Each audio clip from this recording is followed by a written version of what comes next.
पुत्रदा एकादशी व्रत कथा। नमस्कार दोस्तों, आज हम पौष मास के शुक्ल पक्ष की पुण्यमय एकादशी है, जिसे हम पुत्रदा एकादशी के नाम से जानते हैं। इस कथा को सुनने मात्र से श्री हरि की कृपा प्राप्त होती है। तो आइए श्रवण करते हैं पुत्रदा एकादशी की पावन कथा। यह कथा सीधे भविष्योत्तर पुराण से ली गई है, जो भगवान श्री कृष्ण ने महाराज युधिष्ठिर को सुनाई थी। इसे सुनने मात्र से ही संतान सुख की प्राप्ति होती है और सभी मनोरथ सिद्ध होते हैं। बहुत समय पहले की बात है। भद्रावती नामक नगरी में एक धर्मात्मा राजा राज्य करते थे, जिनका नाम था सुकेतुमान। उनकी पत्नी का नाम था शैव्या। राजा सुकेतुमान के राज्य में सुख समृद्धि की कोई कमी न थी। प्रजा सुखी थी, धन धान्य भरपूर था, किंतु राजा और रानी एक गहरे दुख से पीड़ित थे। उन्हें कोई संतान नहीं थी। संतानहीन होने के कारण राजा और रानी का जीवन सूना सूना लगता था। वे जानते थे कि बिना पुत्र के उन्हें पितरों का तर्पण करने वाला कोई नहीं होगा और मोक्ष भी कठिन हो जाएगा। इसी चिंता में एक दिन राजा सुकेतुमान अपना राज्यभार मंत्रियों को सौंपकर गहन वन की ओर चल दिए। उनका मन अशांत था और वे किसी एकांत स्थान पर प्रभु का स्मरण करना चाहते थे। कई दिनों तक राजा वन में भटकते रहे। कभी वे फल खाते, कभी झरनों का जल पीते। उनके मन में बस यही विचार चल रहा था, हे ईश्वर, मुझे संतान का सुख क्यों नहीं दिया।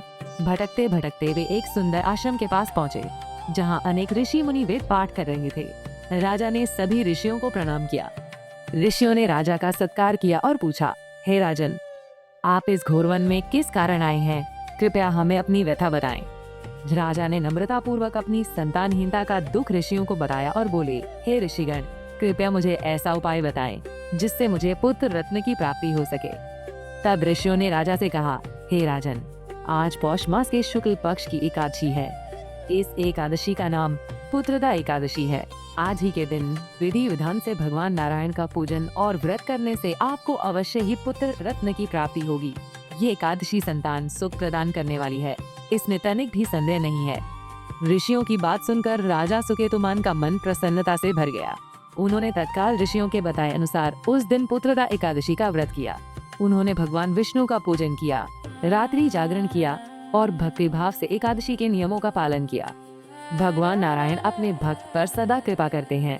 पुत्रदा एकादशी के प्रभाव से और भगवान विष्णु की असीम कृपा से कुछ समय पश्चात ही रानी शैव्या ने एक अत्यंत तेजस्वी पुत्र को जन्म दिया। राजा सुकेतुमान और रानी शैव्या का जीवन खुशियों से भर गया। उन्होंने पुत्र का नाम पुत्रद रखा। तो देखा आपने हरि भक्तों, पौष पुत्रदा एकादशी का यह व्रत कितना चमत्कारी है। यह केवल पुत्र की ही नहीं, बल्कि संतान के मंगल और सुख समृद्धि की कामना करने वाले हर दंपति के लिए एक अमूल्य वरदान है। जो भी स्त्री पुरुष पूर्ण श्रद्धा और भक्ति से इस व्रत का पालन करते हैं, भगवान विष्णु उनकी सभी मनोकामनाएं पूर्ण करते हैं और उन्हें संतान सुख का आशीर्वाद देते हैं। कुंडली टीवी डेस्क से प्रिया शर्मा की रिपोर्ट।